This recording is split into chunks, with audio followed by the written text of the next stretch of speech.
La empleada del banco me miró con esa expresión que todo hombre conoce, mezcla de lástima e incomodidad.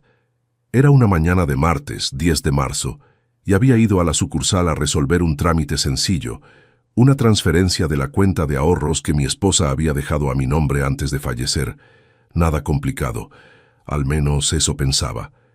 «Señor Carlos», me dijo, acomodándose los lentes y volviendo a mirar la pantalla de la computadora, «¿está seguro de que quiere hacer esta transferencia?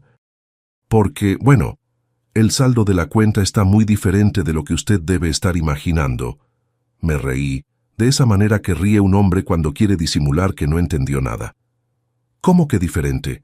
Eran 80,000 pesos en los ahorros de mi señora. Ella siempre me decía que guardaba unos centavitos ahí para emergencias». El silencio que siguió fue de esos que hacen que se te revuelva el estómago. La empleada tecleó varias veces, giró la pantalla hacia mí, y lo que vi ahí hizo que mis 67 años pesaran como 90. Saldo de la cuenta: 847,32 pesos, 80,000 pesos, desaparecidos. «¿Cuándo fue el último movimiento grande de esta cuenta?», pregunté, sintiendo ese nudo en la garganta que todo hombre conoce cuando está a punto de descubrir una verdad que no quiere enfrentar. Ella hizo clic en varias pestañas. Últimos retiros, varios de 5,000, 3,000, 8,000, todos autorizados por su hijo, Ricardo Almeida Silva.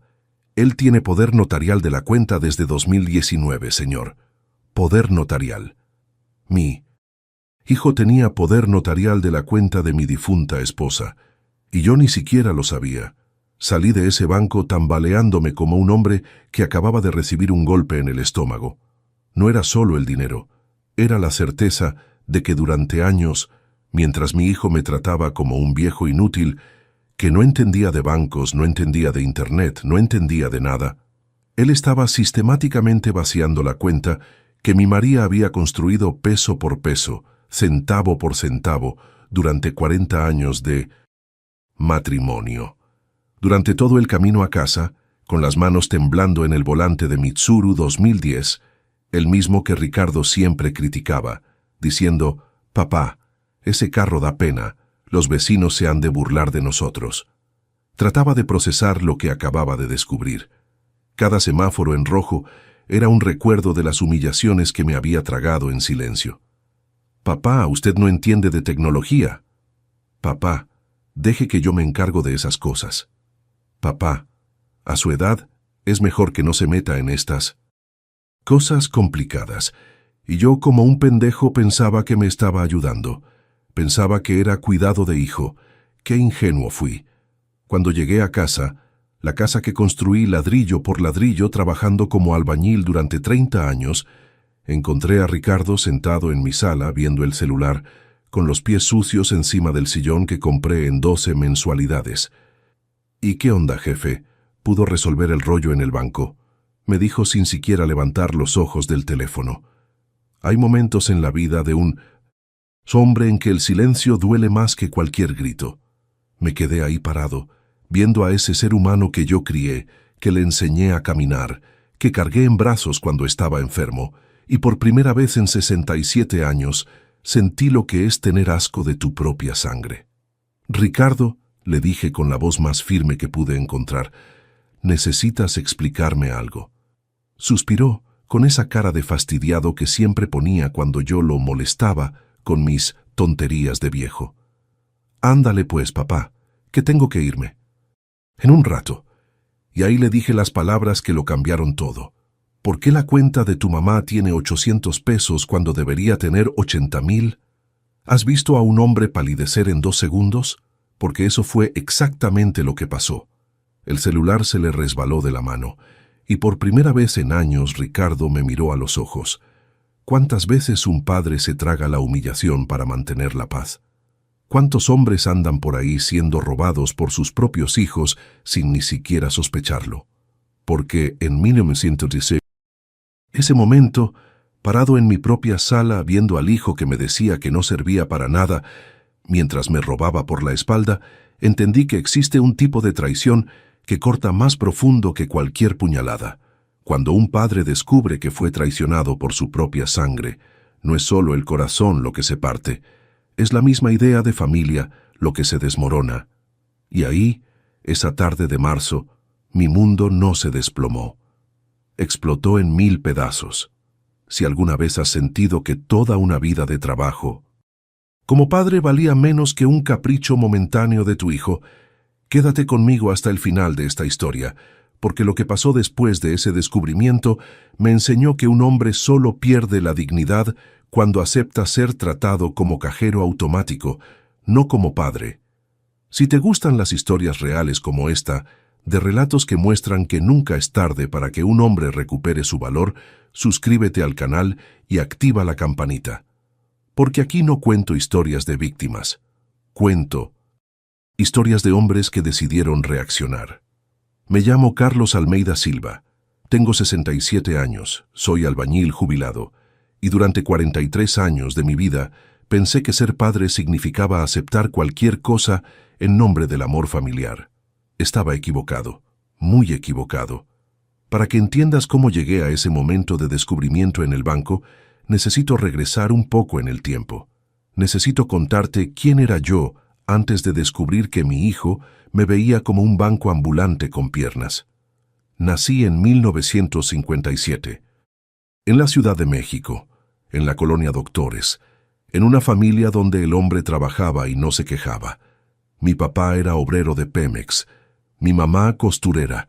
Aprendí desde chavo que el hombre de verdad construye con sus propias manos, mantiene a la familia y no se la pasa llorando por las esquinas.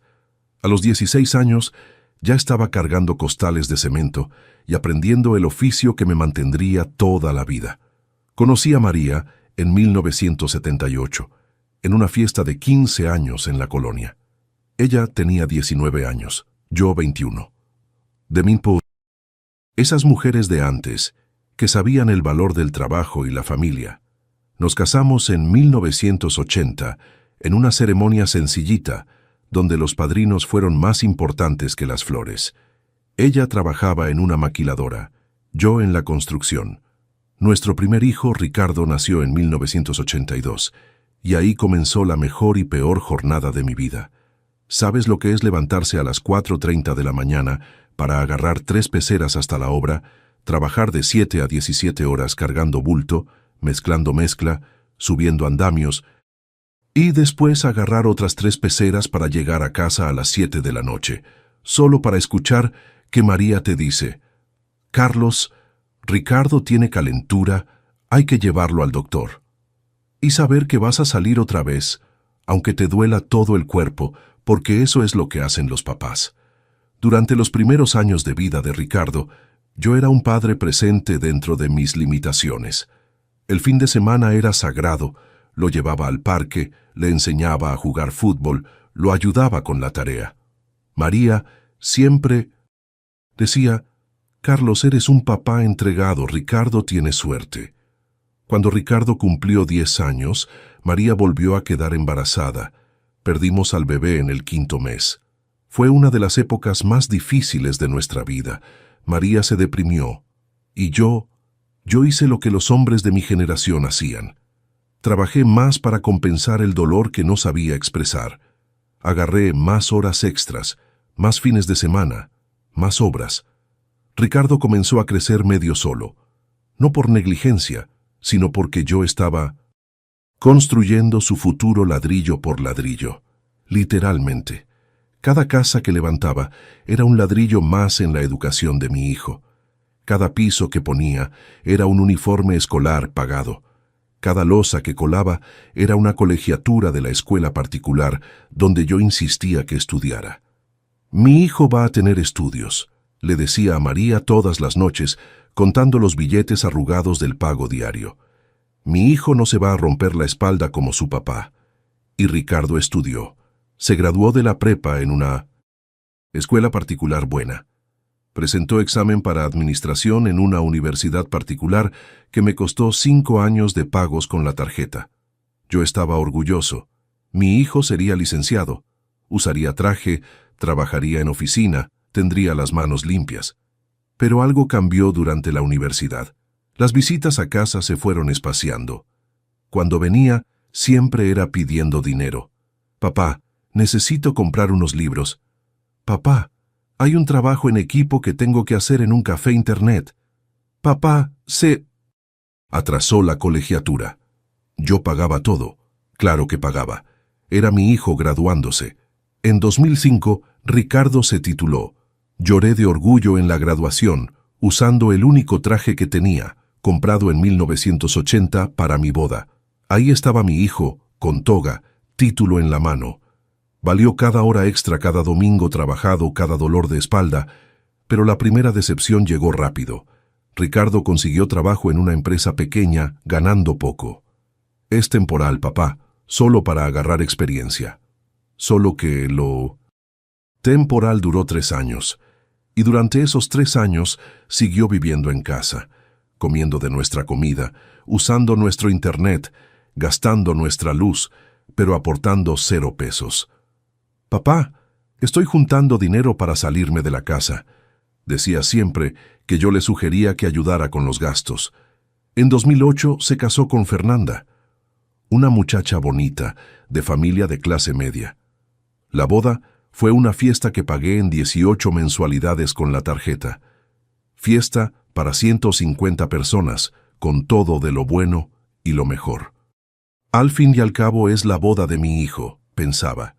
Fue ahí cuando las cosas empezaron a cambiar de verdad. Después de casado, Ricardo pasó a visitarme aún menos. Cuando venía, siempre traía a Fernanda, y ella tenía esa mirada. ¿Conoces esa mirada que algunas nueras les tienen a los suegros, como si fueras un mueble viejo que ocupa espacio? Y las conversaciones cambiaron. Antes, Ricardo me preguntaba cómo había estado mi día, cómo estaba de salud.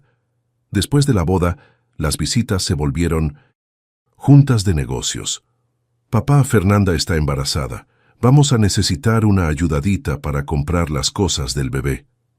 Papá, el departamento que rentamos tiene problemas con la instalación eléctrica. ¿Puedes echarle un ojo? Y ya que vas a estar ahí, ¿puedes aprovechar y pintar la sala? Papá, se descompuso el coche. ¿Puedes prestarme unos 3,000 para la reparación? Yo siempre ayudaba, siempre, porque era mi hijo, porque siempre pensé que ayudar a la familia no es favor, es obligación. En 2010 nació mi nieto Gabriel. Pensé que la llegada del nieto iba a acercar otra vez a la familia. Qué equivocado estaba. Papá, no necesitas venir cada semana a ver a Gabriel. Te avisamos cuando sea conveniente. Papá, no lo andes cargando tanto a Gabriel. Tus manos siempre están sucias. Papá, trae unas leches para Gabriel cuando vengas, y unos pañales también. Existe una soledad específica de hombre que crió hijos que después se volvieron extraños, y yo estaba empezando a sentir esa soledad en carne propia. María veía todo y se angustiaba. Carlos, dile algo a Ricardo, se está aprovechando de tu buena voluntad. Pero yo no decía nada, porque los hombres de mi generación no se quejan de los hijos, porque pensaba que era una etapa, porque tenía esperanza de que Ricardo iba a despertar y volver a ser el niño que me abrazaba cuando llegaba de la obra. En 2015, a María le diagnosticaron diabetes. Tuvo que dejar de trabajar, hacer seguimiento médico constante. Fueron 5 años duros, donde me vi cuidando la casa, a ella trabajando, y siendo además la fuente inagotable de ayuda económica para Ricardo y familia. María falleció en enero de 2020, víctima de complicaciones de la diabetes. El velorio fue un martes. Ricardo llegó tarde, se fue temprano, y 3 días después de la muerte de su propia madre, me habló preguntando si iba a poder mantener la casa solo, o si él necesitaba preocuparse por mí. Hay dolores que un hombre se traga por años, hasta que un día la garganta ya no aguanta más. Y después de la muerte de María, mi garganta estaba llegando al límite. Después de que María se fue, la casa se quedó muy grande para un hombre solo. No era solo el espacio físico, era el silencio que dolía. Silencio de no tener con quién compartir el café de la mañana, silencio de no tener a nadie preguntando cómo estuvo el día, silencio de estar completamente solo a los 63 años. Ricardo sabía de mi soledad. Y empezó a usar eso en mi contra.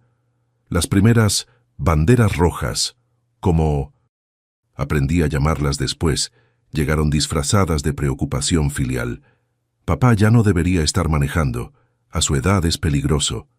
Papá, esas cuentas de banco son complicadas. Deje que yo me encargo de eso.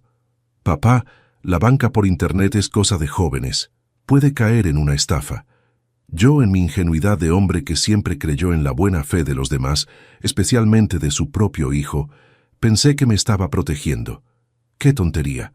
La primera manipulación financiera que hoy reconozco ocurrió 3 meses después de la muerte de María.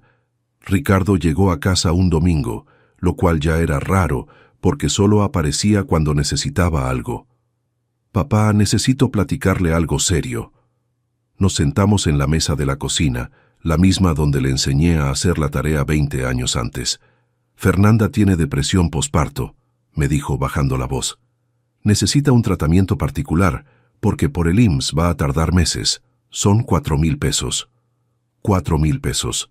En esa época eran casi 2 salarios mínimos, pero era para la salud de mi nuera, madre de mi nieto. Ricardo, sabes que no tengo esa lana guardada. Mi pensión apenas me alcanza para los gastos de la casa. Papá, me dijo, poniendo esa cara de quien está a punto de resolver el problema. Mi mamá dejó esos ahorros, ¿verdad? Eran 80,000 pesos. No más saque prestado y después yo se lo repongo. Los ahorros de María. 80,000 pesos que juntó trabajando durante 40 años, guardando 50, 100 pesos al mes, soñando con hacer un viaje al mar que nunca hizo, soñando con arreglar la casa que nunca arregló, dinero que era para mi seguridad en la vejez. Es prestado, ¿verdad, mijo? ¿Vas a devolvérmelo? Claro, papá, en 6 meses máximo. Fui al banco, saqué los 4,000 pesos, se los entregué. Ricardo salió de casa ese domingo con el dinero en el bolsillo y una sonrisa en la cara que hoy sé que no era de gratitud, era de victoria. 6 meses pasaron, ni una palabra sobre la devolución. Cuando se cumplió 1 año, le pregunté, ¿y esos 4,000, Ricardo? Papá, está difícil la cosa. En la empresa me bajaron el sueldo por lo de la pandemia, pero tranquilo, que no se me olvida, nomás déjeme un tiempito. Déjeme un tiempito. Esa frase se volvió el mantra de mi vida. La segunda manipulación llegó 6 meses después. Esta vez, Gabriel estaba enfermo. Necesitaba un pediatra particular. Otros 2,000 pesos de los ahorros de María. La tercera fue para un curso de especialización de Ricardo. Papá, es una inversión. Voy a conseguir un trabajo mejor y ahí le pago todo de una vez. Otros 5,000 pesos. La cuarta fue para la remodelación del departamento de ellos. Papá, la sala tiene filtración. Si no la arreglamos ahorita, se van a echar a perder los muebles. Otros 3,000 pesos. Siempre con promesa de devolución, siempre prestado, siempre con justificación que me tocaba el corazón de papá y abuelo. Pero no eran solo los pedidos de dinero. Era la forma en que Ricardo había empezado a tratarme durante esos préstamos. Papá, firme aquí este papel. Es nomás un poder notarial para facilitar las cosas del banco. Papá, me da su NIP de la tarjeta. Es más práctico que yo le haga los retiros. Papá, déjeme que yo manejo su cuenta en línea. Puede apretar algún botón que no debe. Y lo peor, yo estaba empezando a creer que tenía razón, que era un viejo que no entendía de tecnología, que necesitaba ser cuidado. Las visitas de él seguían espaciadas, pero ahora siempre venían acompañadas de alguna demanda. Nunca más escuché un «¿Qué tal, papá? ¿Cómo está?», sin que viniera seguido de un «necesito pedirle algo». Gabriel estaba creciendo, pero veía a mi nieto cada vez menos. Cuando preguntaba cuándo podía visitarlos, siempre había una disculpa. «Papá, Fernanda tiene migraña, mejor no». «Papá, Gabriel tiene gripa, no es bueno que se la pegue a su edad». «Papá, este fin de semana estamos ocupados, para el próximo». El próximo nunca llegaba. Y cuando lograba ver a Gabriel, generalmente cuando necesitaban que lo cuidara porque tenían algún compromiso, las instrucciones de Fernanda siempre eran humillantes. No le dé porquerías de comer, suegro. No le cuente esas historias de antes. Los niños necesitan escuchar cosas modernas. No le enseñe esas mañas de pobre. Mañas de pobre, como si trabajar honestamente, valorar el dinero, cuidar las cosas, fuera vergonzoso. En 2022, 2 años después de la muerte de María, empecé a darme cuenta de que algo estaba mal. No con ellos, conmigo. Me estaba sintiendo inútil en mi propia vida. Un estorbo, un problema que manejar. Dejé de hablarle a Ricardo sin motivo, porque siempre contestaba con ese tono de quien está siendo molestado. Dejé de sugerir comidas dominicales, porque siempre había una disculpa. Dejé de comprarle regalos a Gabriel, porque Fernanda siempre ponía esa cara de «¡Ay, qué cosa tan fea!». Me había convertido en lo que ellos querían que fuera, un proveedor silencioso, un cajero automático que no habla, no se queja, no molesta.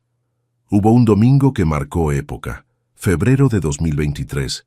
Estaba solo en casa, como siempre, cuando decidí hablarle a Ricardo para saber si podía ir a visitarlos. «Bueno, hijo, ¿qué tal? ¿Puedo pasar hoy a verlos?». Silencio del otro lado. De esos silencios que hacen que se te revuelva el estómago. «Papá, ándele, andamos medio ocupados hoy. Van a venir unos amigos a comer aquí». «Ah», dije, tratando de disimular la decepción. «Está bien. ¿Y mañana? ¿Puedo pasar un ratito?». «Papá, usted no. Entiende, necesitamos nuestro espacio. No puede andar viniendo a cada rato». A cada rato. No los visitaba desde hacía 3 semanas. «Ricardo, solo quiero ver a mi nieto». «Papá, ya bájele con el chantaje emocional. Gabriel está bien, está creciendo. Cuando sea hora de que lo vea, le avisamos». Chantaje emocional. Un papá querer ver al nieto era chantaje emocional. Colgué el teléfono y me quedé sentado en la sala vacía, viendo las fotos de la familia en el estante. Fotos de cuando Ricardo era niño sonriendo en mis brazos. Fotos de la graduación donde yo estaba orgulloso al lado de mi hijo licenciado. Fotos de la boda que yo pagué a mensualidades. ¿Cuántos papás andan por ahí siendo entrenados para pedir permiso de querer a sus propios hijos? Porque eso era lo que me estaba pasando. Estaba pidiendo permiso para existir en la vida de mi propio hijo. Y lo peor es que lo estaba aceptando, tragándomelo, porque pensaba que eso era lo que hacían los papás. Sacrificarse en silencio, para no molestar la vida de los hijos. Pero hay silencios que pesan más que gritos, y el silencio de mi casa estaba empezando a gritar muy fuerte. Entre 2020 y 2024, mi vida se volvió una rutina matemática de humillación. Todos los meses, como reloj, sonaba el teléfono. Siempre la misma voz, siempre el mismo tono ensayado, siempre la misma conversación. «Bueno, papá, ¿qué tal? Órale, ¿surgió una situación aquí?». Situación. Esa palabra se volvió mi tortura personal, porque situación, siempre, significaba dinero, siempre significaba otro pedazo de los ahorros de María, siendo carcomido como madera por Comején. Gabriel necesita brackets, son 6,000 pesos. Fernanda chocó el coche. Necesito 4,000 para la reparación. En mi empresa están retrasando el sueldo. ¿Me presta 3,000 para los gastos de este mes? Y yo, como un pendejo, siempre preguntaba lo mismo. «¿Es prestado, verdad, Ricardo?». Y él siempre daba la misma respuesta. «Claro, papá, usted sabe que soy hombre de palabra». Hombre de palabra. El único problema es que su palabra era mentira. En 4 años salieron de la cuenta de María más de 60,000 pesos. 60,000 pesos. Casi un bochito completo. El sueño de jubilación de la mujer de mi vida siendo convertido en capricho de hijo malagradecido. Pero no era solo el dinero, era la manera en que pasaban esos préstamos. Ricardo había desarrollado una técnica refinada de manipulación que solo hoy puedo ver con claridad. Nunca llegaba y pedía dinero directo. Siempre creaba un contexto dramático. Papá no se imagina lo que pasó, y entonces venía la historia. Siempre con detalles, siempre con urgencia, siempre tocando mis puntos débiles, mi amor por Gabriel, mi preocupación por la familia, mi necesidad de ser útil. Gabriel está sufriendo bullying en la escuela por los dientes chuecos. Fernanda está teniendo crisis de ansiedad por la situación económica. Papá, si no pago esta deuda antes del viernes, puede haber problemas en mi trabajo. ¿Cómo un hombre de 67 años le dice no al sufrimiento del nieto? ¿Cómo un papá niega ayuda cuando el hijo dice que el trabajo está en riesgo? Yo no podía, y Ricardo lo sabía, pero lo que más dolía no eran los pedidos de dinero, era la transformación en nuestra relación. Me había vuelto una función, no un papá, una función llamada solucionador de problemas económicos. Las llamadas solo pasaban cuando había situación. Las visitas solo pasaban cuando era necesario convencerme de algo. Conversación sobre vida, salud, nostalgia, cero.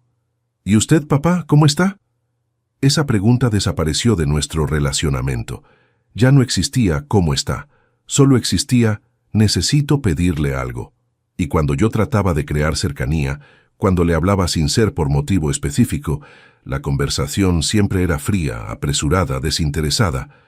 Bueno, Ricardo, solo quería saber cómo están. Todo bien, papá. Órale, ando medio ocupado aquí. ¿Le puedo hablar después?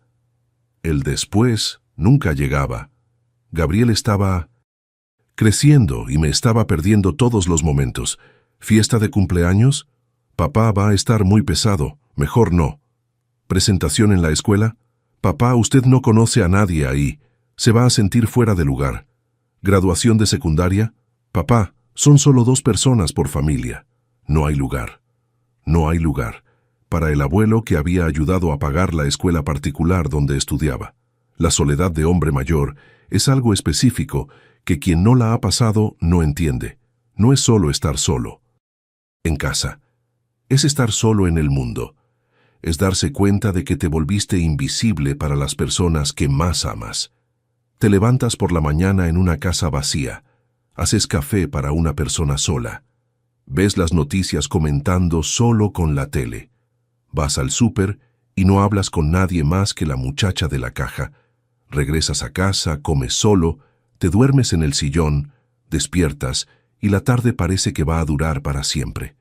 Y cuando suena el teléfono, el corazón se te dispara, porque piensas, puede ser mi hijo, pero entonces contestas y escuchas esa voz ya conocida del telemarketing. Hubo veces que llegué a atender telemarketing y platicar más tiempo del necesario, solo para escuchar una voz humana dirigida a mí. ¿El señor no tiene interés en hacer una tarjeta de crédito? Y yo en lugar de colgar preguntaba, ¿cómo funciona eso de la tarjeta? No porque quisiera tarjeta, sino porque hacía 3 días que nadie me hablaba. Eso es lo que la soledad masculina le hace a un hombre. Convierte cualquier contacto humano en fiesta. En 2023, desarrollé una rutina patética que hoy me da pena recordar. Todos los viernes iba al banco a pagar recibos que podría pagar por internet. Solo para salir de casa, solo para formarme y escuchar a otras personas platicando. Solo para que la empleada de la ventanilla me saludara y dijera, «Buenos días, don Carlos». A veces inventaba problemas con la tarjeta solo para tener motivo de ir a platicar con alguien. «Señorita, esta tarjeta no está funcionando». «Bien, pero don Carlos, usted la usó ayer aquí en el banco». «Ah, sí, entonces debe estar todo bien». Y salía de ahí saboreando esos 2 minutos de conversación como si fueran un banquete. Los fines de semana eran los peores. Sábado y domingo son días de familia. Ves a tus vecinos saliendo con los hijos, recibiendo nietos para la comida, haciendo carne asada en el patio. Y tú te quedas en la ventana, fingiendo que estás regando las plantas, solo para ver movimiento en la calle. Hubo un domingo que marcó mi vida. Mayo de 2023. Era Día de las Madres. Primer día de las madres sin María. Estaba sentado en la sala, viendo las fotos de ella en el estante, cuando escuché risas de niños en el patio de los vecinos. Era la familia del lado festejando con la abuela. Carne asada, chavitos corriendo. esa confusión bonita de familia reunida. Agarré el teléfono y le hablé a Ricardo. «Bueno, hijo, ¿cómo están? Es Día de las Madres, ¿verdad? Pensé que tal vez...» «Papá, fuimos a comer con la familia. De Fernanda. Ya vamos regresando. Familia de Fernanda. Fueron a comer con la familia de Fernanda en el Día de las Madres y ni me invitaron, ni se acordaron de que yo también había perdido una madre, que yo también estaba sufriendo en esa fecha». «Ah», fue lo único que pude decir. «Papá, ¿está bien? Se oye medio raro». «No, estoy bien. Solo quería saber de ustedes». «Órale, papá. Pues hablamos en la semana, ¿está bien? Besito». Y colgó. Me quedé sentado en esa sala, escuchando a la familia de los vecinos cantando las mañanitas a la abuela, y lloré. Lloré como no lloraba desde el velorio de María, no de tristeza, de coraje. Coraje conmigo mismo por aceptar esa vida. Existe una soledad específica de hombre que crió hijos que después se volvieron extraños. Y esa soledad me estaba matando por dentro, pero lo peor todavía estaba por venir. Porque Ricardo no solo me había convertido en cajero automático, me había convertido en culpable de todo. «Papá, anda muy pegajoso. Necesitamos nuestro espacio. Papá no puede estar hablando a cada rato. Parece que no tiene qué hacer. Papá, Gabriel está en una etapa que no quiere mucho contacto con el abuelo. Es normal». Normal. Un nieto de 12 años no querer contacto con el abuelo era normal. Y Fernanda, que al principio por lo menos fingía educación, ya ni eso hacía. «Suegro, podría avisar antes de venir. Nosotros tenemos una vida, ¿eh? Suegro, esos regalos que le trae a Gabriel, ya pasó de esa edad. Suegro, no necesita andar viniendo cada semana. Gabriel tiene sus amiguitos. Una vez al mes se había vuelto cada semana. Y aún así era demasiado para ellos. Lo que más me dolía era darme cuenta de que me había vuelto un problema en su vida, un inconveniente que manejar, una obligación pesada que cumplían cuando no había de otra. «Papá, venga a comer el domingo, pero no se tarde mucho, que tenemos compromiso en la tarde». «Papá, puede venir, pero no ande contando esas historias de antes. Gabriel no se interesa en eso. Papá, mejor no traiga nada de comer. Ya tenemos todo organizado». Habían logrado convertir cada encuentro familiar en una negociación diplomática, y yo siempre salía perdiendo. Cuando un padre es traicionado por su propia sangre, no es solo el corazón lo que se parte, es la misma idea de familia lo que se desmorona, y mi familia se estaba desmoronando desde hacía años, solo que yo no quería verlo, hasta esa mañana de marzo en el banco, cuando descubrí que además de estar siendo humillado también me estaban robando. «Papá, cálmese, déjeme explicarle». Ricardo estaba en pánico. Por primera vez en años, vi a mi hijo con miedo. Miedo de mí. ¿Y saben qué me causó eso? No lástima. Coraje. Coraje de haber tardado tanto en provocar ese miedo en él. ¿Explicar qué, Ricardo? ¿Explicar cómo tienes un poder notarial de una cuenta a la que yo ni sabía que tenías acceso? ¿Explicar cómo 80,000 pesos se volvieron 800? Se levantó del sillón, empezó a caminar de un lado para otro en la sala, las manos temblando, la voz entrecortada. «Papá, fueron préstamos. Todo lo que agarré fueron préstamos. Tengo anotado cada centavo». «Cada centavo, Ricardo, son 79,000 pesos. 79,000 pesos de la cuenta de tu mamá muerta». Fue la primera vez en la vida que vi a mi hijo llorar frente a mí desde que era niño, pero no eran lágrimas de arrepentimiento, eran lágrimas de desesperación, desesperación de quien fue cachado. «Papá, puedo explicar todo.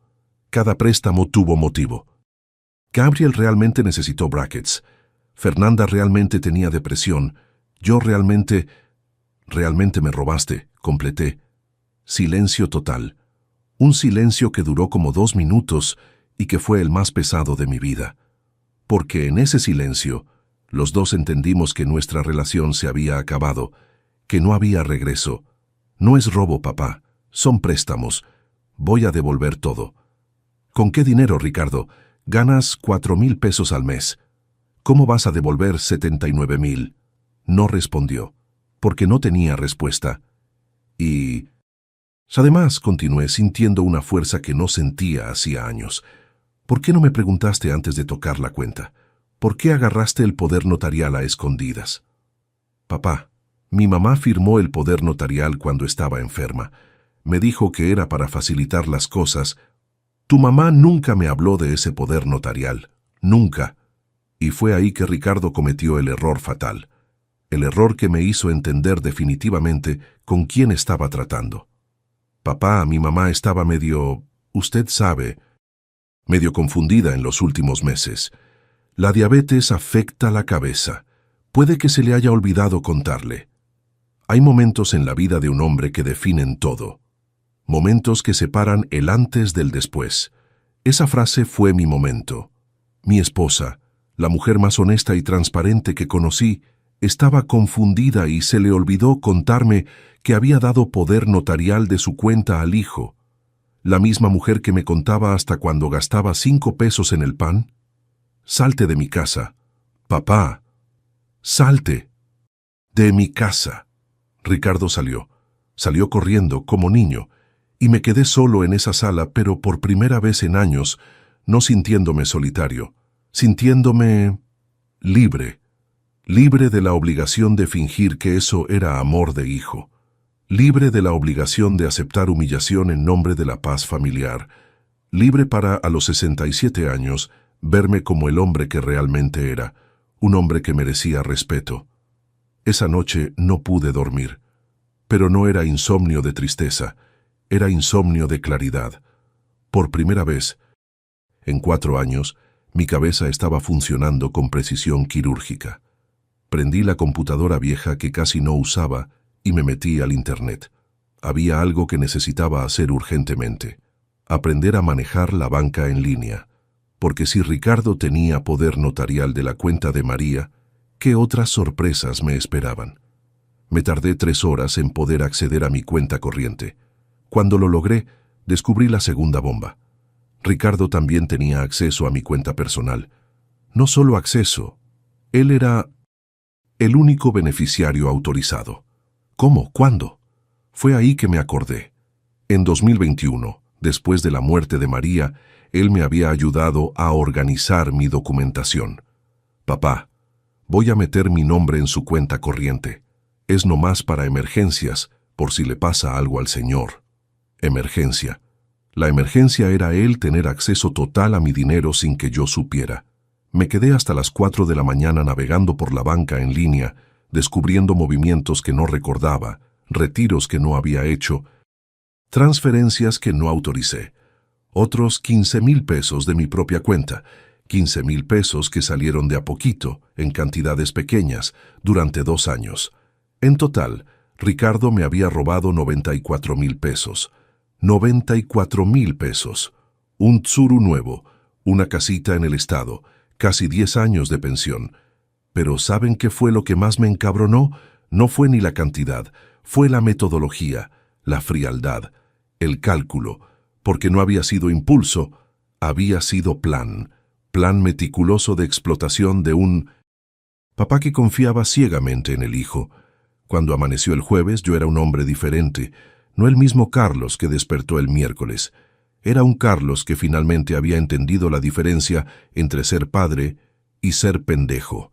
Lo primero que hice fue hablarle al banco y cancelar todos los accesos de Ricardo, todos los poderes notariales, todas las autorizaciones. Don Carlos, para cancelar esos poderes notariales, va a necesitar venir personalmente con INE y CURP. Y tal vez sea necesario levantar un acta en el Ministerio Público, contra mi propio hijo. La frase resonó en mi cabeza durante toda la mañana. A las 10 sonó el teléfono. Ricardo. Papá, necesitamos platicar. No tenemos nada que platicar, Ricardo. Papá, lo que pasó ayer, yo estaba nervioso. Déjeme explicarle bien. Ricardo, me robaste 94,000 pesos. 94,000. ¿Qué quieres explicar? Silencio del otro lado. Papá, yo... ¿Cómo que 94,000? Tu cuenta corriente también. Ricardo, descubrí tu cuenta corriente también. Y entonces escuché algo que jamás pensé que escucharía de mi hijo. Lo escuché maldiciendo. Grosería tras grosería. Pinche madre, papá, era nomás para emergencias, iba a reponer todo. Vuelve a mentarme la madre y vas a ver qué pasa, Ricardo. Y colgué. 2 horas después, Fernanda me habló. La voz dulce, tierna, preocupada. Suegro, Ricardo llegó muy alterado. Dice que hubo una confusión con usted. ¿No sería mejor que platiquemos en persona? ¿Resolverlo en familia? Resolver en familia. Como si la familia fuera lugar para resolver robos. Fernanda, tu marido me robó casi 100,000 pesos. No es confusión, es delito. Suegro, qué exagerado. No es robo cuando son préstamos entre papá e hijo. Préstamo autorizado por el dueño del dinero, Fernanda. No préstamo hecho a escondidas. Suegro, usted está muy alterado. ¿Qué tal si...? Le colgué también. Viernes por la mañana fui al banco a resolver el papeleo. La misma empleada que me había dado la noticia el martes me atendió. Don Carlos, para quitar los poderes notariales necesito que firme aquí, aquí y aquí. Y confirme si realmente quiere hacer esto, porque ya no tiene vuelta de hoja. Sí quiero. Y quiero también bloquear cualquier intento futuro de meter beneficiarios en mi cuenta. ¿Está seguro? A veces los hijos necesitan ayudar con estas cosas. Señorita, este hijo ya no va a ayudar en nada. Ya ayudó demasiado. Entendió el mensaje. Cuando salí del banco, me sentí como un hombre que acababa de salir de la cárcel. 4 años de prisión donde yo era el carcelero de mí mismo. Pero cancelar los accesos era solo el comienzo. Yo necesitaba un plan más grande, porque una cosa tenía clara. No iba a pasar el resto de la vida siendo cajero automático, de hijo malagradecido. Llegué a casa e hice una lista de todo lo que Ricardo y Fernanda tenían en la vida que yo había pagado. Boda, 25,000 pesos. Enganche del departamento, 30,000 pesos. Coche, ayuda, para comprar, 15,000 pesos. Muebles de la casa nueva, 8,000 pesos. Curso de especialización de Ricardo, 12,000 pesos. Escuela particular de Gabriel, 6,000 pesos al año durante 8 años, 48,000 pesos. Préstamos, varios a lo largo de los años, 94,000 pesos. Total, 232,000 pesos. 232,000 pesos. Su patrimonio no era construcción propia, era construcción mía, con mi sudor, mi trabajo, mi pensión, y me habían tratado como estorbo. Esa noche del viernes tomé una decisión que cambiaría todo. Una decisión que el Carlos de una semana antes jamás habría tenido valor de tomar. Le hablé a mi cuñado, el hermano de María, que era abogado jubilado. Juan, necesito platicarle algo serio. Ándale, Carlos. ¿Qué pasó? Le conté todo. Cada detalle, cada humillación, cada centavo robado. Juan se quedó callado como 3 minutos después de que terminé de hablar. Carlos, tienes 2 opciones. La primera es tragarte esto y fingir que no pasó, por el bien de la paz familiar. Segunda es enfrentar la situación como hombre y exigir tus derechos. Juan, si me voy por la segunda opción, es guerra. Carlos, la guerra ya era, hermano. Tú nomás no sabías que te estaban atacando. Sábado por la mañana, Ricardo apareció en mi puerta, sin avisar como siempre. Pero esta vez no entró. Papá, ¿puedo pasar? Necesitamos resolver esta situación. No, lo que tengas que decir, dilo ahí mismo. Estaba diferente. Menos altanero, más calculador. Papá, vine a proponerle un acuerdo. Voy a devolver el dinero de a poquito. 1,000 pesos al mes. En menos de 8 años está todo pagado. 8 años. Quería pagarme en 8 años, sin corrección, sin intereses, como si fuera a favor. Ricardo, tienes 48 horas para devolverme los 94,000 pesos, completos. Papá, sea razonable. ¿De dónde voy a sacar 94,000 pesos? Vende el departamento. Silencio, porque el departamento donde vivían había sido comprado con enganche que yo pagué, y él sabía que yo sabía eso. Papá, no puede destruir la vida. de su propia familia por dinero. Ricardo, tú destruiste esta familia por dinero. Yo nomás estoy defendiendo lo que es mío. Se quedó otra media hora en la puerta, tratando de convencerme, manipularme, hacerme sentir culpa. Pero por primera vez en años, yo estaba inmune a sus manipulaciones. El mismo hombre que cargó al hijo en los hombros un día, se ve sin piso que pisar. Pero también puede elegir construir piso nuevo. Y eso era lo que yo estaba haciendo. Lunes por la mañana, le hablé a Juan. Juan, acepto la segunda opción. Vamos a la guerra. Martes 14 de marzo de 2024. Ese fue el día que Ricardo descubrió que se había metido con el hombre equivocado. Juan llegó a mi casa a las 8 de la mañana con una carpeta llena de documentos y esa cara seria de quien iba al combate. Carlos, ¿estás seguro de esto? Porque después de que levantemos esta denuncia, ya no hay regreso. Juan, tengo 67 años. Si no actúo ahorita, me voy a morir siendo pendejo. Entonces vámonos. La primera providencia fue levantar el acta en el Ministerio Público. Abuso de confianza y uso indebido de poder notarial. Delito contra mi propio hijo. El agente, un hombre de mi edad, me miró con una mezcla de tristeza y respeto. Don Carlos, ¿se da cuenta de que esto puede ser motivo de cárcel para su hijo? Licenciado, mi hijo tuvo 4 años para devolverme el dinero que prometió. Tuvo 4 años para tratarme con respeto. Ahora es tarde. A las 2 de la tarde, un actuario tocó el timbre del IMM 170. Departamento de Ricardo para entregarle la citación. Yo estaba en el coche en la esquina observando. Quería ver su cara. Vi por la ventana cuando recibió los papeles. Lo vi leyendo, releyendo, pasándose la mano por la cabeza. Lo vi hablando por teléfono desesperadamente. Y confieso, sentí placer. Placer en ver a mi hijo desesperado, de la misma forma que yo me quedé desesperado durante 4 años siendo robado. 1 hora después, sonó mi teléfono. «Papá, ¿qué chingaderas son estas?», me denunció. «En la policía. Ricardo, bájale el tono que ya no eres niño para gritarle a tu papá». «Papá se volvió loco. Soy su hijo».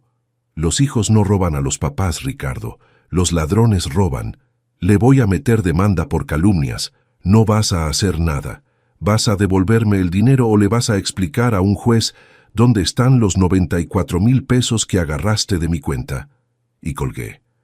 2 horas después, Fernanda me habló. Esta vez, sin la vocecita dulce, con su voz real. «Suegro, ¿no tiene vergüenza?» «¿Cómo?» «Destruyendo a su propia familia por dinero. Fernanda, quienes destruyeron esta familia fueron ustedes, cuando decidieron usarme como banco». «¿Banco? ¿Qué banco ni qué nada? Usted es papá. Es obligación de papá ayudar a los hijos». «Ayudar, Fernanda, no ser robado». «Robado nada. Ricardo siempre dijo que era préstamo.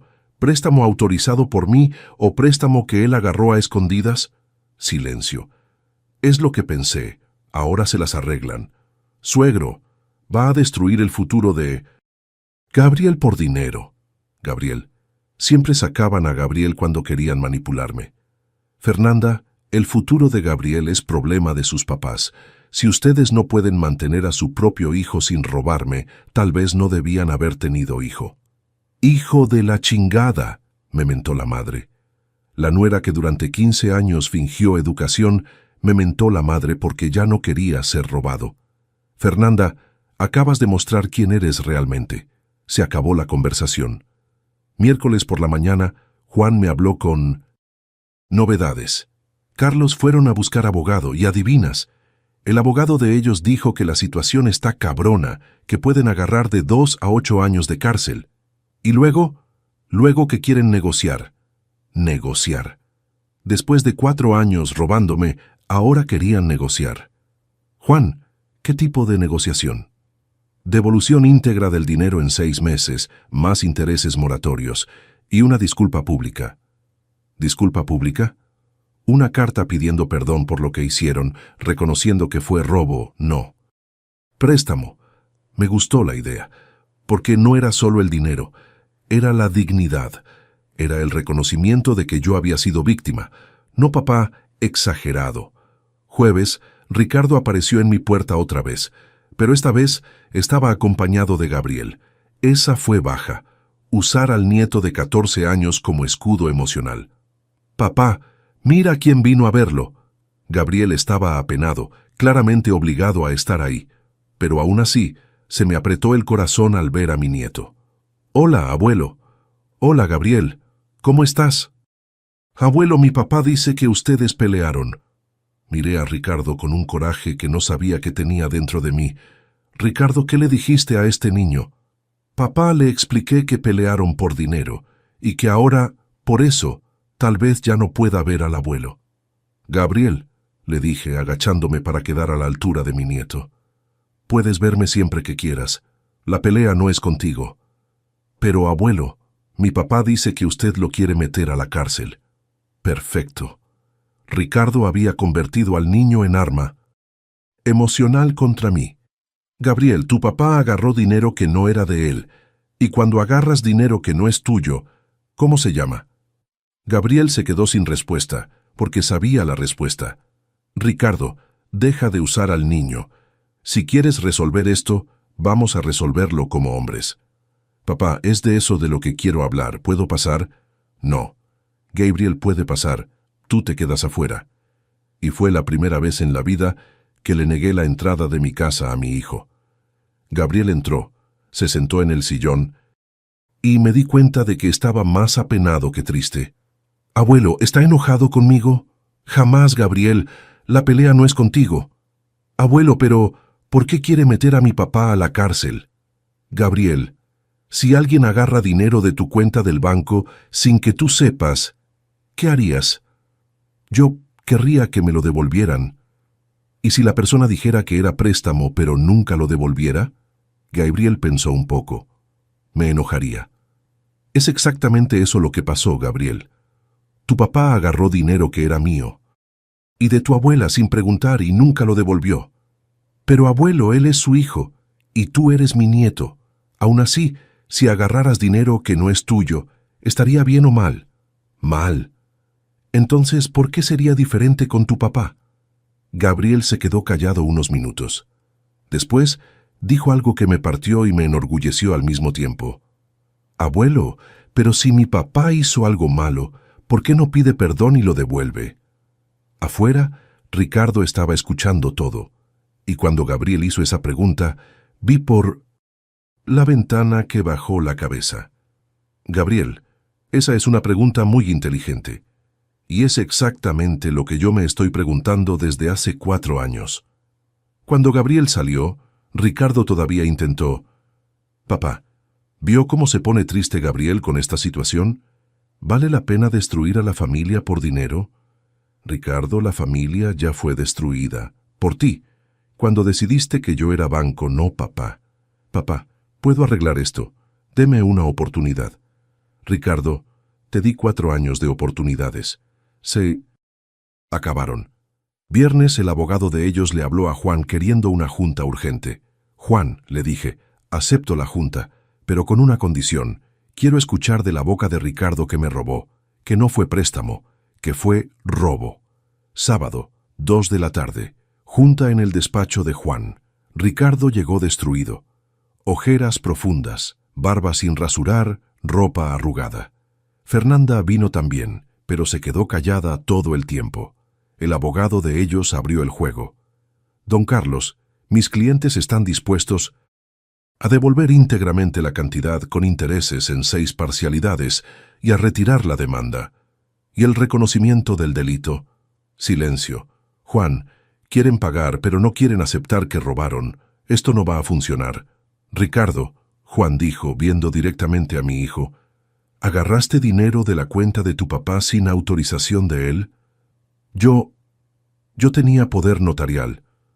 ¿Poder notarial para usar cuando él pidiera o poder notarial para usar cuando tú quisieras? Pero él siempre me prestaba cuando yo pedía. «Ricardo, contesta la pregunta. ¿Agarraste dinero sin autorización específica de él para cada retiro?» Ricardo miró hacia abajo. «Sí. ¿Eso cómo se llama?» «Préstamo no autorizado». «Ricardo», le dije, Deja de inventarle nombres bonitos, dile por su nombre. Papá. Dilo, Ricardo. ¿Me robaste o no me robaste? 5 minutos de silencio. El abogado de él pidiéndole que no hablara. Fernanda llorando bajito. Y entonces, Ricardo dijo la frase que esperé 4 años. Para escuchar, yo le robé, papá. Perfecto, estaba confesado. ¿Y por qué me robaste, Ricardo? Papá no necesita... Contesta. Porque pensé que no se iba a dar cuenta, y porque pensé que era mi derecho, ya que un día se iba a morir y yo iba a heredar de todos modos. Herencia anticipada. Me había robado como herencia anticipada. Ricardo, ahora entiendo todo. Tú no me ves como papá. Me ves como un muerto caminando que tiene dinero que debería ser tuyo. Papá, no es así. Sí es, Ricardo. Es exactamente así. Fernanda, que había estado callada hasta entonces, explotó. Ya basta. Basta con esta payasada. Suegro, ¿quiere el dinero? Se lo vamos a dar, pero deje de humillar a mi marido. Fernanda, quienes humillaron fueron ustedes. Durante 4 años. Nunca humillamos nada. Fernanda, dime una cosa. En 4 años, ¿cuántas veces me invitaron a comer sin ser para pedir dinero? Silencio. ¿Cuántas veces me hablaron solo para saber cómo estaba? Silencio. ¿Cuántas veces me incluyeron en algún plan familiar que no fuera yo pagando la cuenta? Silencio total. Entonces no me vengas a decir que ustedes no me humillaron. El abogado de ellos trató de retomar el control. Don Carlos, vamos a enfocarnos en la solución. Van a pagar todo en 6 meses más 30% de intereses. ¿Cierra? No cierra. ¿Cómo que no cierra? Quiero en 3 meses, y quiero la carta de disculpa publicada en el Facebook de Ricardo pidiendo perdón público por la forma en que me trató. Eso es humillación pública. Juan, le dije viendo a mi cuñado, 4 años siendo tratado como cajero automático. ¿Es humillación pública o privada? Pública, Carlos, porque todo mundo veía cómo te trataban. Entonces está decidido. 3 meses para devolver más la disculpa pública o mantengo el proceso. Ricardo explotó. Papá, soy su hijo. No puede hacerme esto. Ricardo, le dije levantándome de la silla, dejaste de ser mi hijo el día que decidiste robarme. Ahora eres solo un tipo que me debe 94,000 pesos. Y salí de la junta. Domingo por la noche, Ricardo me habló llorando. Por primera vez en 20 años, escuché a mi hijo llorando por teléfono. Papá, por favor, reconozco que me equivoqué. Le pido perdón, pero no me humille en público. Ricardo, me humillaste en privado durante 4 años. Una humillación pública es poco. Papá, puedo perder el trabajo si mi jefe se entera. Deberías haber pensado en eso antes. Papá, por el amor que me tiene. Ricardo. ¿Qué amor? ¿Crees que todavía queda amor después de todo lo que hiciste? Algunos puentes después de quemados no necesitan ser reconstruidos, aunque hayas ayudado a construirlos. Y el puente entre Ricardo y yo se había vuelto ceniza hacía mucho tiempo. Lunes, aceptaron todos los términos. 3 meses para pago íntegro, con intereses. Y disculpa pública en Facebook. La guerra había terminado. Yo había ganado. Pero la victoria tenía sabor de liberación, no de alegría. El primer pago llegó a mi cuenta un jueves 28 de marzo. 31,333 pesos.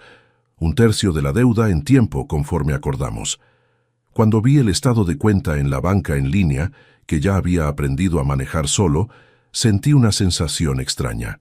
No era alivio ni alegría. Era solo la confirmación de que había hecho lo correcto. Pero junto con el dinero vino algo que no esperaba, el vacío. Porque durante 4 años, aunque me robaran y me humillaran, yo todavía tenía una función en la vida de Ricardo. Todavía era necesario, aunque fuera como cajero automático. Ahora ya no era nada para él, y él ya no era nada para mí. A los 67 años, por primera vez en la vida, estaba completamente solo, sin esposa, sin hijo, sin nieto, libre, pero solo. Los primeros días fueron los peores. Despertaba por la mañana sin motivo para levantarme de la cama. Ya no tenía que ir al banco a resolver problemas creados por Ricardo. Ya no tenía que estar angustiado esperando la próxima llamada pidiendo dinero. Ya no tenía que fingir que todo estaba bien cuando claramente no estaba. Pero tampoco tenía con quién platicar, aunque fueran conversaciones malas. Fue un viernes, una semana después del primer pago, que tuve una revelación. Estaba sentado en la sala, viendo la tele prendida sin ver nada, cuando me di cuenta de algo. Hacía años no hacía nada que realmente quería hacer. Todo en mi vida giraba alrededor de resolver problemas de Ricardo, o estar triste por ser rechazado por Ricardo, o esperar llamadas de Ricardo. Mi vida entera se había vuelto satélite de la vida de él. ¿Qué me gusta hacer?, le pregunté a las paredes vacías de la sala, y me di cuenta de que ya ni me acordaba. Fui hasta el cuarto que usaba como bodega y empecé a revisar las cajas de cosas viejas. Y fue ahí que la encontré, mi cámara fotográfica analógica que no usaba hacía más de 10 años. Fotografía. Siempre me gustó la fotografía. En los años 80 y 90 me la pasaba domingos enteros fotografiando, revelando rollos, organizando álbumes. Paré cuando las responsabilidades con Ricardo se volvieron más grandes que el tiempo libre. Agarré la cámara, sentí su peso. Todavía funcionaba perfectamente. Pero el mundo ahora era digital, y yo no sabía nada de eso. ¿Y qué?, pensé. Tengo 67 años, no 167, puedo aprender. Lunes por la mañana fui a una tienda de equipos fotográficos. Buenos días, quiero comprar una cámara fotográfica digital. El vendedor, un muchacho joven, me miró con esa cara de otro viejo que no entiende nada de tecnología. El señor quiere algo sencillo, ¿verdad? Básico. Muchacho, fotografío desde antes de que nacieras. Quiero una cámara buena, no sencilla. Su expresión cambió. Durante una hora me explicó sobre megapíxeles, ISO, modos de foto, y me di cuenta de que, aunque había estado parado 10 años, todavía entendía de fotografía. Salí de ahí con una Canon semiprofesional y la sensación de que había reencontrado una parte de mí que ni me acordaba que existía. Martes, desperté a las 6 de la mañana, no porque tuviera insomnio, sino porque estaba ansioso de salir a fotografiar.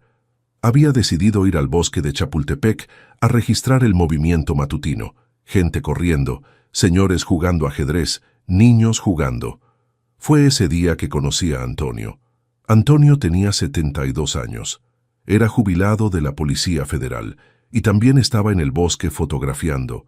Nos topamos cerca del lago, ambos tratando de capturar la misma imagen, un colibrí parado en una rama. Bonita cámara, me dijo, señalando. Mi Canon. La suya también. ¿Vienes seguido aquí? Todos los días de la semana. La jubilación está cabrona, ¿no? O te buscas ocupación o te mueres de aburrimiento en la casa. Antonio no lo sabía, pero esa frase cambiaría mi vida. Pasamos toda la mañana fotografiando juntos, platicando sobre equipos, técnicas, lugares interesantes para fotografiar. Y por primera vez en años, tuve una conversación que no involucró dinero, problemas familiares o pedidos de ayuda. Carlos se ve medio trabado con esa cámara. ¿Quiere que le enseñe unos trucos? Acepto. Y ahí empezó mi primera amistad masculina genuina en décadas. Antonio me enseñó que la fotografía digital era completamente diferente de la analógica. Me enseñó sobre programas de edición, sobre redes sociales para fotógrafos, sobre grupos de fotografía de la ciudad. Carlos, hay un grupo en WhatsApp de fotógrafos aficionados del Oriente. Son puros jubilados como nosotros. ¿Quiere que lo agregue? Quiero. De repente, mi celular, que durante años solo sonaba para pedidos de dinero de Ricardo, empezó a recibir mensajes de gente hablando sobre exposiciones, paseos fotográficos, tips de equipo. Por primera vez en mucho tiempo, estaba siendo parte de un grupo donde mi edad era ventaja, no problema, donde mi experiencia de vida era respetada, no ignorada. En el segundo mes de mi vida nueva, decidí hacer algo que no hacía 15 años, viajar. Antonio, siempre quise conocer Guanajuato, nunca tuve oportunidad. Carlos. ¿Por qué no va? Tiene tiempo, tiene dinero, tiene salud. Era cierto, lo tenía. Siempre pensé que viajar solo era cosa de gente triste, pero Antonio me explicó que era cosa de gente libre. Hermano, a nuestra edad, viajar solo es libertad pura. Despiertas a la hora que quieres, comes donde quieres, te quedas el tiempo que quieras en cada lugar. Agarré el coche, el mismo Tsuru que Ricardo siempre criticaba, y me fui a Guanajuato. 3 días fotografiando callejones, arquitectura, gente. 3 días sin escuchar críticas, sin escuchar pedidos, sin escuchar quejas. Fue en el hotel, la segunda noche, que pasó algo que no esperaba. Conocí a Concepción. Concepción tenía 61 años, era maestra jubilada, también estaba viajando sola. Viuda hacía 3 años, también estaba redescubriendo la vida, como ella misma dijo. No fue romance, por lo menos no en ese momento. Fue compañerismo. Alguien de mi generación, con los mismos dolores, los mismos miedos, los mismos descubrimientos. Carlos, ¿tiene hijos? Esa pregunta me agarró desprevenido. ¿Cómo explicar que tenía un hijo que me robó y que ahora me estaba pagando de vuelta bajo amenaza judicial? Tengo un hijo, respondí, pero andamos distantes. Ah, sé cómo es. Mi hija vive en Estados Unidos. Hablamos por WhatsApp, pero no es lo mismo, ¿verdad? No era la misma situación, pero entendí el sentimiento de soledad parental que estaba describiendo. Regresamos juntos a la Ciudad de México. Durante el viaje, Concepción me contó sobre grupos de adultos mayores, bailes, cursos, actividades que frecuentaba. Carlos debería participar. No es ninguna vergüenza que un hombre de nuestra edad quiera divertirse. Grupos de adultos mayores. Siempre pensé que eso era para viejos. Nunca me vi como viejo, pero tampoco nunca me vi como alguien que podría divertirse otra vez. Concepción, ¿crees que a los 67 años todavía da tiempo de empezar de nuevo? Carlos, a los 67 años es cuando está bueno empezar de nuevo, porque ahora sabes quién eres y qué quieres. Su sabiduría me impactó, porque tenía razón. Por primera vez en la vida sabía exactamente quién era. Ya no era marido, viudo hacía 4 años, ya no era papá funcional, el hijo me robó y pagó de vuelta, ya no era proveedor, jubilado hacía 7 años, era simplemente Carlos. Y estaba descubriendo que Carlos era una persona interesante.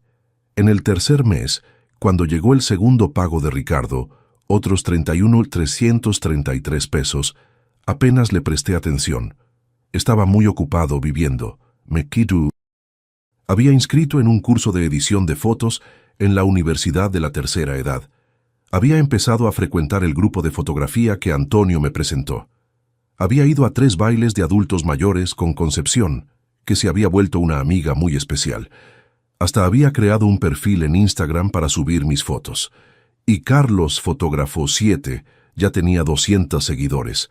Gente que le gustaban mis fotos, comentaba, mandaba mensajes felicitando mi trabajo. A los 67 años estaba siendo reconocido por algo que hacía bien, no por el dinero que podía prestar.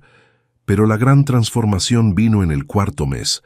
Estaba en el bosque fotografiando cuando recibí una llamada de número desconocido. ¿Bueno? ¿Abuelo Carlos? Gabriel. Mi nieto me estaba hablando. Gabriel, ¿cómo estás, mijo? Abuelo, agarré su número del celular de mi papá. ¿Puedo platicar con usted? Claro que puedes. Siempre puedes. Abuelo, ¿puede venir por mí a la escuela hoy? Quiero platicar con usted. Puedo. ¿A qué horas? A las 5:30. A las 17:30 estaba en la puerta de la escuela de Gabriel. Cuando me vio, corrió a abrazarme, y fue solo ahí que me di cuenta. Durante todo ese tiempo peleando con Ricardo, pensé que también había perdido a Gabriel. Pero no había sido así. Gabriel había crecido, madurado y quería acercamiento. Abuelo, ¿puedo ir a su casa? Quiero platicar lejos de mi papá y mi mamá. Claro que puedes. En el camino a casa, Gabriel me dijo algo que me emocionó profundamente. Abuelo, mi papá me dice que usted está enojado con toda la familia. Pero yo quiero que sepa que yo nunca me enojé con usted. Sé que la pelea no es conmigo. Madurez de un muchacho de 14 años que no veía en el papá a los 42. En casa, Gabriel vio mis fotos regadas por la mesa, la cámara fotográfica, los libros de fotografía. Abuelo, se volvió fotógrafo. Volví a ser fotógrafo, Gabriel. Tu abuelo siempre fue fotógrafo, nomás se le había olvidado. ¡Qué padre! ¿Me puede enseñar? Y ahí nació una conexión nueva entre nosotros, ya no basada en regalos, dinero u obligación familiar, basada en interés genuino, respeto mutuo y cariño verdadero. Gabriel empezó a visitarme cada semana. A veces íbamos a fotografiar juntos, a veces nomás venía a platicar. Me contaba de la escuela, de los amigos, de sus sueños, y yo le contaba de los lugares que conocí, la gente interesante que había encontrado, los proyectos fotográficos que estaba desarrollando. Hay nuevos comienzos que llegan en el momento exacto, aunque pienses que es muy tarde. Y mi nuevo comienzo estaba pasando a los 67 años, con fuerza total. En el 5.º mes pasó algo inesperado. Ricardo intentó un acercamiento. Apareció en mi casa un sábado por la mañana, solo, humilde. «Papá, ¿puedo platicar con usted?» «Puedes». «Papá, sé que me equivoqué, sé que eché a perder todo, pero ¿será que no se puede empezar de nuevo?» Miré a mi hijo y vi a un hombre de 42 años quebrado. No por la cárcel, no fue a la cárcel porque pagó la deuda, pero quebrado por la conciencia de lo que había hecho. «Ricardo, ¿qué quieres exactamente?» «Quiero volver a ser su hijo». «Ricardo, siempre vas a ser mi hijo biológicamente, pero para ser mi hijo de verdad, tendrías que reconstruir una confianza que destruiste». «¿Y cómo hago eso?» «No sé, Ricardo, vas a tener que descubrirlo». «Papá, ¿me da una oportunidad?» Pensé en su pregunta. Durante 4 años, yo supliqué por oportunidades de ser respetado como papá. Durante 4 años, supliqué por oportunidades de tener relación genuina con ellos, todas negadas. «Ricardo, una oportunidad te doy, pero con condiciones». «¿Qué condiciones?» «Primera, nunca más me pidas dinero. Para nada. Si necesitas algo, te las arreglas». «Órale». «Segunda, nunca más me trates como incompetente o anticuado. Tengo 67 años, no 167. «Órale». Tercera, si quieres tener relación conmigo, tiene que ser relación de verdad, no solo cuando necesites algo. «Entendí». Cuarta, Gabriel sigue viniendo aquí cuando quiera y ustedes no se van a meter en eso. «Está bien». Y quinta, vas a tener que ganarte otra vez mi respeto. No es automático solo porque seas mi hijo. Ricardo se quedó callado unos minutos. «Papá, acepto todas las condiciones. Nomás deme una oportunidad». «Está bien, vamos a ver». Y ahí empezó, muy despacio, muy cuidadosamente, un intento de reconstrucción de nuestra relación. No como antes, porque como antes nunca más sería, pero como algo nuevo, basado en respeto mutuo y límites claros. Hoy, 6 meses después de aquel día en el banco, mi vida es completamente diferente. Tengo amigos de verdad, gente que me respeta por lo que soy, no por lo que puedo dar. Tengo pasatiempos, proyectos, sueños para el futuro. Tengo una relación sana con mi nieto. Y tengo una relación en reconstrucción con mi hijo. Una relación donde soy respetado. Cuando un hombre aprende a valorarse, el mundo entero pasa a valorarlo también. Y eso fue lo que me pasó. Hoy es 15 de septiembre de 2024. 6 meses después de aquel día en el banco que cambió todo. Estoy sentado en el portal de mi casa, organizando las fotos del último paseo del grupo de fotografía. Fuimos a Xochimilco a registrar el amanecer en las trajineras. Yo, Antonio, más 5 jubilados, todos hombres de nuestra generación que descubrieron que la vida no se acaba a los 65. Suena mi teléfono. Es Gabriel. «Abuelo, ¿puedo ir hoy? Quiero enseñarle unas fotos que tomé en la escuela». «Claro que puedes, mijo. Te espero para la comida». Gabriel ahora tiene 15 años, está en primer año de prepa y descubrió que le gusta la fotografía. No porque yo lo obligué, sino porque vio mi pasión y se interesó genuinamente. Cada semana viene aquí, y nuestra relación es todo lo que una relación entre abuelo y nieto debe ser, basada en cariño, respeto e interés mutuo. A las 11 toca el timbre. Es Ricardo. Hola, papá. Vine a traer a Gabriel y quería saber si puedo comer con ustedes hoy. En los últimos 3 meses, Ricardo ha tratado de reconstruir nuestro relacionamiento. Despacio, respetando mis límites, sin presionar. No somos cercanos como antes, tal vez nunca lo seamos, pero existe respeto ahora. Me habla como le habla a un adulto, no como le habla a un problema que manejar. Puedes quedarte. Hice comida para ustedes. Durante la comida, platico con Gabriel sobre las fotos que tomó, sobre los próximos proyectos fotográficos que tengo planeados. Ricardo participa de la conversación, hace preguntas, demuestra interés genuino. Fernanda sigue ausente de estos acercamientos. Ella todavía no digiere que ya no soy el suegro sumiso que era antes, pero está bien, porque aprendí una lección fundamental. No es posible agradar a todo mundo, y no es mi obligación intentarlo. Después de la comida, Gabriel me ayuda a organizar mi equipo fotográfico. Ricardo se queda un poco más, y tenemos una conversación que no habríamos tenido 6 meses atrás. Papá, ¿puedo decir algo? Dilo. Sé que nunca voy a poder deshacer lo que hice. Sé que quebré una confianza que tal vez nunca se reconstruya completamente. Puede ser. Pero quería que supiera que, viendo cómo está ahora, viendo cómo está bien, cómo tiene amigos, proyectos, entendí algo. ¿Qué? Entendí que el problema nunca fue usted. El problema siempre fui yo. Esa conversación no habría pasado 6 meses atrás. No porque Ricardo no hubiera hablado, sino porque yo no habría creído. Hoy creo, porque veo cambios concretos en su comportamiento.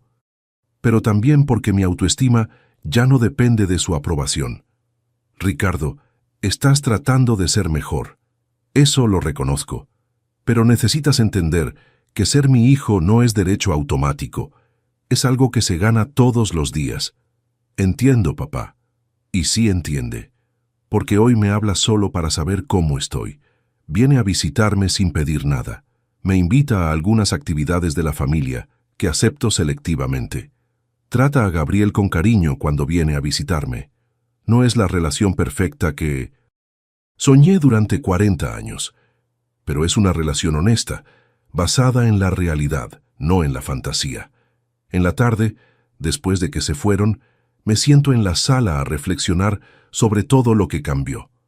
6 meses atrás, yo era un hombre de 67 años, que había perdido completamente el respeto propio. Aceptaba humillaciones en nombre del amor familiar. Fingía que todo estaba bien, cuando me estaban robando y faltando al respeto sistemáticamente. Toda mi vida giraba alrededor de agradar a gente que no me respetaba.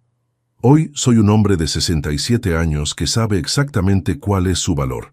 Tengo amigos que me respetan, tengo pasatiempos que me realizan, tengo proyectos para el futuro, tengo relaciones basadas en reciprocidad, no en explotación. La diferencia no es solo de situación, es de actitud. Aprendí que ser papá no significa aceptar cualquier cosa de los hijos. Ser papá significa educar, orientar, dar ejemplo. Y a veces, el mejor ejemplo que un papá puede dar es mostrar que nadie, ni siquiera un hijo, tiene derecho de faltarle al respeto. Aprendí que soledad es diferente de estar solo. Durante años me sentí solitario aunque rodeado de familia, porque eran relaciones falsas. Hoy, aunque vivo solo, me siento acompañado, porque tengo relaciones verdaderas. Aprendí que nunca es tarde para que un hombre empiece de nuevo, siempre que tenga valor de reconocer que merece mejor de lo que está recibiendo. Pero principalmente, aprendí que la dignidad no es negociable. No importa quién sea la persona, hijo, nuera, pariente, amigo, nadie tiene derecho de tratarte como inferior. Y cuando permites ese tipo de trato, no estás siendo buen papá o persona comprensiva, estás siendo cómplice de tu propia humillación. Miro las fotos regadas en la mesa. Fotos del grupo de fotografía, de los lugares que visité, de la gente que conocí. Cada foto representa una experiencia que no habría vivido si hubiera seguido en mi vida anterior, aceptando migajas de afecto cargadas de falta de respeto. ¿Cuántos hombres andan por ahí aceptando menos de lo que merecen en nombre de la paz familiar? ¿Cuántos papás están siendo tratados como cajero automático ambulante por sus propios hijos? ¿Cuántos se están tragando humillaciones porque piensan que así es, forma parte de ser papá? No forma parte. Ser papá es un privilegio, no una maldición, y cuando tus hijos te tratan como carga, el problema no está en ti, está en ellos. Suena mi teléfono. Mensaje en el grupo de WhatsApp de los fotógrafos. Raza, el domingo hay paseo para fotografiar el atardecer en Teotihuacán. ¿Quién se apunta? Yo voy, respondo. Y sí voy, porque ahora tengo con quién hacer planes. Tengo gente que valora mi compañía. Tengo vida propia. Existe una diferencia enorme entre ser abandonado y liberarse. Yo pensé que había sido abandonado por mi hijo. En realidad, me liberé de una relación tóxica que me estaba destruyendo por dentro. Hoy, a los 67 años, puedo decir con toda certeza, valoré mucho más mi vida después de que dejé de suplicar por valoración de otros. Concepción, que se volvió una amiga muy querida y compañera frecuente de viajes, me dijo una vez: Carlos, no perdiste un hijo, recuperaste tu dignidad. Y tenía razón. Claro que todavía hay momentos difíciles. Todavía hay domingos en que extraño la familia que soñé tener. Todavía hay momentos en que me pregunto si fui muy duro. Pero entonces me acuerdo. Ofrecí amor, respeto y dedicación por 40 años. A cambio, recibí explotación y humillación. Cuando finalmente dije ya basta, no fue crueldad, fue salud mental. Un hombre que no se respeta les enseña a otros a no respetarlo también, y durante años le enseñé a mi hijo que podía tratarme como quisiera, porque yo siempre iba a aceptar. Cuando cambié las reglas del juego, él aprendió a tratarme diferente. Si estás pasando por situación parecida a la mía, sea con hijo, esposa, pariente o amigo, quiero que entiendas algo. No estás obligado a aceptar falta de respeto en nombre de ninguna relación. El amor verdadero viene acompañado de respeto. Cuando hay amor sin respeto, no es amor, es explotación. Y si piensas que es muy tarde para cambiar, quiero que sepas, cambié mi vida completamente a los 67 años. Si funcionó conmigo, puede funcionar contigo también. Lo único que necesitas es valor para reconocer que mereces mejor. Hoy, cuando despierto por la mañana, no despierto preocupado por qué problema me va a traer Ricardo. Despierto pensando en qué foto interesante puedo tomar, qué lugar nuevo puedo conocer, qué actividad padre puedo hacer. Esa es la diferencia entre vivir para resolver problemas de otros y vivir para construir la propia felicidad. Y tú que estás ahí escuchándome, para un minuto a pensar, ¿estás viviendo tu vida o resolviendo la vida de otros? ¿Te están respetando en tus relaciones o estás aceptando migajas de afecto mezcladas con falta de respeto? Porque si es la segunda opción, quiero que sepas, puedes cambiar esa historia en cualquier momento. Solo depende de que tengas valor de valorarte. Dime aquí en los comentarios de dónde estás viendo esta historia. Escribe tu ciudad, tu estado. Quiero saber que este mensaje está llegando a hombres y papás que necesitan escuchar esto. Y dime también, ¿has tenido que poner límites con familiares? ¿Cómo fue? Si esta historia te hizo reflexionar sobre tu propia vida, dale like y compártela con otros papás, porque hay muchos hombres por ahí que necesitan entender que valorarse no es egoísmo. Es necesidad. Suscríbete al canal para ver más historias de hombres que decidieron recuperar su dignidad, porque aquí no contamos historia de víctimas, contamos historia de nuevos comienzos. Un abrazo desde la Ciudad de México, desde la casa que hoy es realmente mía, donde yo mando mi propia vida. Y recuerda, construiste mucho más que una familia, construiste un hombre que merece respeto. Y nunca, pero nunca, es tarde para que un hombre se levante otra vez.